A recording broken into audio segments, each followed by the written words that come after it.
Hello, bonjour tout le monde. Bonjour à tous ceux qui nous regardent à travers cette vidéo. Nous sommes là pour la parole de mercredi. Et aujourd'hui, j'aimerais bien partager mon sous-thème qui c'est la vie selon Dieu. Et pour cela, nous allons lire Romains chapitre 12. Paul propose des lignes directrices pour vivre comme un peuple racheté dans un monde déchu. Il s'agit de nous donner nous-mêmes à Christ comme des sacrifices vivants, d'obéir aux autorités, d'aimer notre prochain et d'aider à ceux qui sont faibles dans la foi. Lisons le premier verset de chapitre 12 des Romains qui nous dit « Je vous exhorte donc, frères, par les compassions de Dieu, à offrir vos corps comme un sacrifice vivant, saint, agréable à Dieu, ce qui sera de votre part un culte raisonnable. » Alors, lorsqu'il sacrifiait un animal selon la loi de Dieu, un prêtre tuait l'animal, le coupait en morceaux et le plaçait sur l'autel. Les sacrifices étaient importants, mais dans l'Ancien Testament déjà, Dieu insistait sur le fait que l'obéissance du cœur était beaucoup plus importante. À la base du salut, il y a le sacrifice de Christ qui nous a sauvés. À la base de la vie de la foi, il y a le sacrifice de moi. Dieu s'attend à ce que nous lui offrons notre vie en sacrifice, comme un sacrifice vivant. Nous renonçons jour après jour à nos désirs, notre volonté pour le suivre. Nous mettrons notre énergie, notre temps, nos ressources à son service. Amen. Et nous comptons sur sa direction. Quand notre corps est sur l'autel, notre volonté est décidée à obéir, coûte que coûte.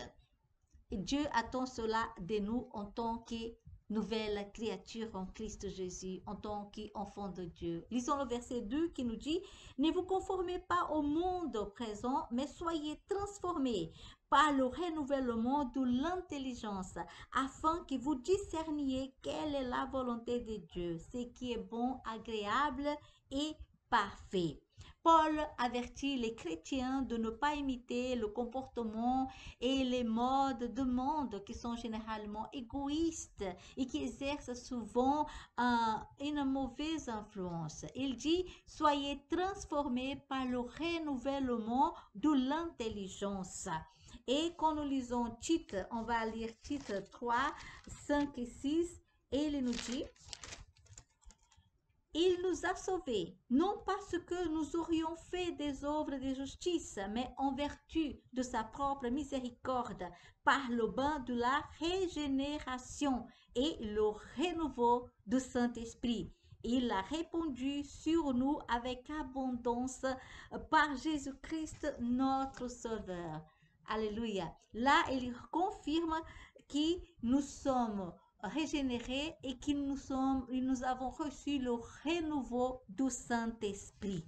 Et il est possible de renoncer à la plupart des manières de faire du monde et de se montrer pourtant orgueilleux, envieux, égoïste, obstiné et arrogant. Ce n'est que lorsque le Saint-Esprit renouvelle, rééduque et réoriente notre esprit que nous sommes vraiment transformés. Ça, c'est l'œuvre du Saint-Esprit. C'est pour ça que Paul entend écrit, soyez transformés par le renouvellement de l'intelligence. Alors, laissez-vous être transformés par le Saint-Esprit. Et Romains 8, 5 nous dit, en effet, ceux qui vivent selon la chair ont les tendances de la chair, tandis que ceux qui vivent selon l'Esprit ont celles de l'Esprit. Nous devons vivre selon l'Esprit. Nous devons nous remplir de l'Esprit et nous devons être transformés par le Saint-Esprit.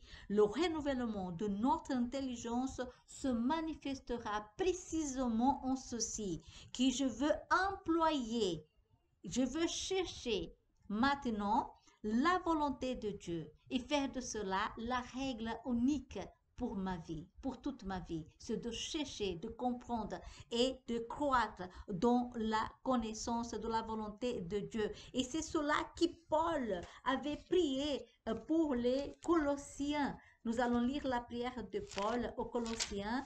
Colossiens chapitre 1er, le verset 9, ils disent, et il nous parle. Nous ne cessons de prier Dieu pour vous et de demander que vous soyez remplis de la connaissance de la volonté de Dieu en toute sagesse et intelligence et spirituelle. Marchez d'une manière digne du Seigneur pour lui plaire à tous points de vue. Portez des fruits en toutes sortes d'œuvres bonnes et croissez dans la connaissance de Dieu. Voici la prière que Paul a fait pour les Colossiens et qui nous pouvons aussi prier pour nous. Nous devons demander à Dieu de nous remplir, que nous puissions être remplis de la connaissance de sa volonté en toute sagesse et intelligence et spirituelle. Nous devons, de notre part, marcher d'une manière digne du Seigneur pour lui plaire à tous points de vue. Et Dieu attend de nous que nous pouvons porter des fruits en toutes sortes d'œuvres bonnes et que nous devons croître dans la connaissance de Dieu. Cela, c'est très important. Voici pourquoi c'est très important que nous soyons transformés par le renouvellement de l'intelligence. Et cela, c'est l'œuvre du Saint-Esprit dans nos vies. Amen. Alors, nous allons continuer, lire le verset 9. Paul entend de nous enseigner des comportements de l'obéissance en tant que chrétiens dans ce monde que nous devons agir. Comment nous devons le faire maintenant que nous sommes enfants de Dieu. Le verset 9 nous dit que l'amour soit sans hypocrisie. Ayez le mal en horreur. Attachez-vous fortement au bien. Nous devons nous attacher au bien et nous devons haïr, nous éloigner du mal, avoir le mal en horreur. Dieu déteste le mal et nous demande de nous éloigner du mal. Dieu, il nous appelle à manifester un amour réel et sincère qui n'est rien d'hypocrite ni de simplement poli. Quand nous acceptons Jésus, le Saint-Esprit déverse dans nos cœurs l'amour agapé de Dieu, l'amour inconditionnel. Et c'est cet amour que Dieu veut que nous puissions le vivre sans hypocrisie.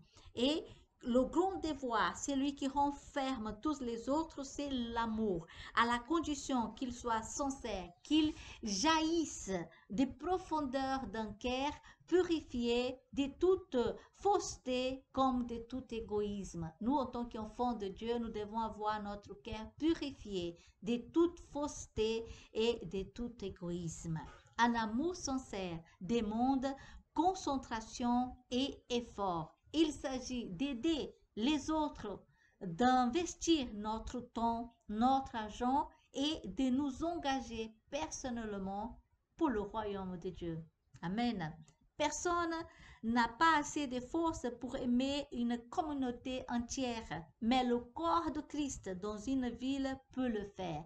Nous maintenant, en tant que membres du corps de Christ, nous pouvons aimer et nous pouvons aller davantage proclamer l'amour de Dieu pour la ville, pour le pays, là où nous sommes.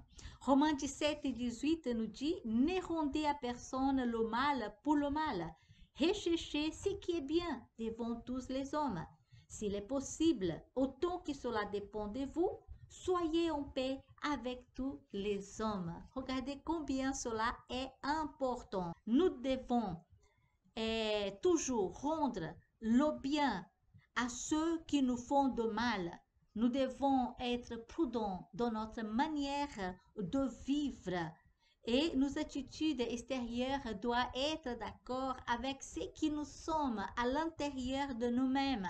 Si nous sommes enfants de Dieu, nous devons refléter cela avec honnêteté. Nous devons refléter cela avec l'amour de Dieu sans hypocrisie. Amen. Alors lisons encore le verset 19 qui nous dit, ne vous vengez pas vous-même, bien-aimés, mais laissez agir la colère, car il est écrit, à moi la vengeance, c'est moi qui rétribuerai, dit le Seigneur. Nous devons laisser agir la colère de Dieu. Pas la nôtre, mais la colère de Dieu.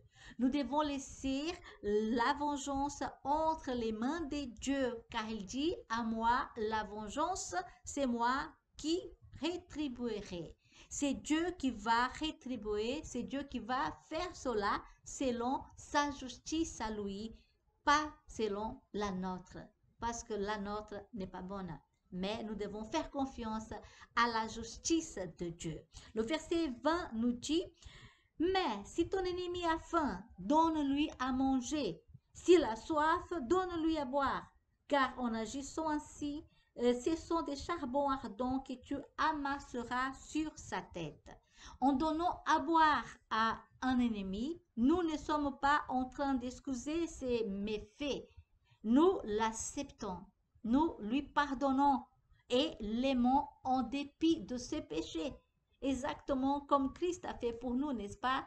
Nous tous, nous étions l'ennemi de Christ à cause de notre nature pécheresse.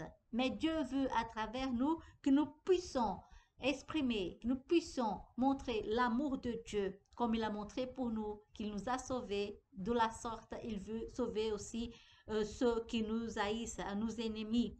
Au lieu de penser à nos droits, pensons plutôt à l'âme de notre ennemi, à ce que nous pourrions faire pour le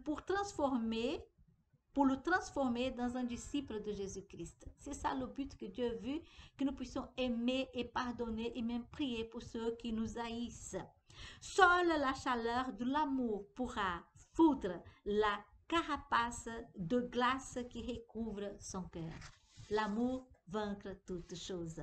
Si une personne nous blesse profondément, au lieu de lui rendre ce qu'elle mérite, Dieu nous recommande de la traiter avec égard, avec attention, avec considération, avec estime. C'est facile? Non, mais c'est possible. Pourquoi Dieu nous demande de pardonner à nos ennemis? Premier mot, pardonner peut briser le cycle de la vengeance et conduire à la réconciliation. Deuxièmement, l'ennemi peut se sentir honteux et changer d'attitude. Troisièmement, rendre le mal pour nous causer autant de tort qu'à notre ennemi. Quatrièmement, même si notre ennemi ne se répand jamais, lui accorder notre pardon nous libérera d'un très lourd fardeau d'amertume. Et l'amertume, la manque de pardon, c'est un blocage dans nos vies, n'est-ce pas? Et cinquièmement, pardonner implique des changements d'attitude et des actes précis, c'est-à-dire vouloir que la relation soit restaurée. Dieu est un Dieu de restauration, de réconciliation et il nous a donné en Christ Jésus le ministère de la réconciliation. Nous sommes ambassadeurs de Christ et Dieu attend que nous puissions agir en tant que tels, de réconcilier, travailler pour la réconciliation et pour la restauration. Et le verset 21, c'est la cerise du gâteau. Il nous dit, ne sois pas vaincu par le mal, mais vainqueur du mal par le bien. Amen. Prions.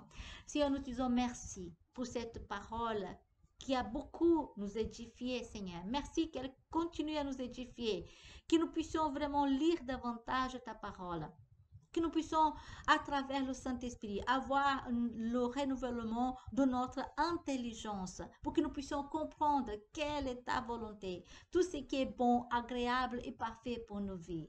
Nous voulons, Seigneur, vraiment reconnaître que nous sommes tes enfants et nous voulons refléter cela au monde. Nous voulons refléter l'amour sincère de Dieu, l'amour inconditionnel de Dieu.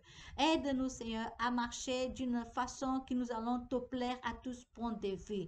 Aide-nous à croître dans la connaissance de Dieu. Aide-nous, Seigneur, à être remplis de la connaissance de ta volonté avec sagesse et intelligence spirituelle. Au nom puissant de Jésus. Amen. Amen. Alors que Dieu continue à vous fortifier, à vous renouveler et vraiment à vous aider là où vous en avez besoin. Lisez davantage la parole de Dieu, lisez le chapitre 12 de Romains et demandez au Saint-Esprit de venir renouveler votre intelligence pour que vous puissiez comprendre, discerner quelle est la bonne volonté de Dieu pour votre vie, pour votre famille, au nom puissant de Jésus. Amen. Et nous vous attendons pour la prochaine vidéo. À très bientôt. Bye bye.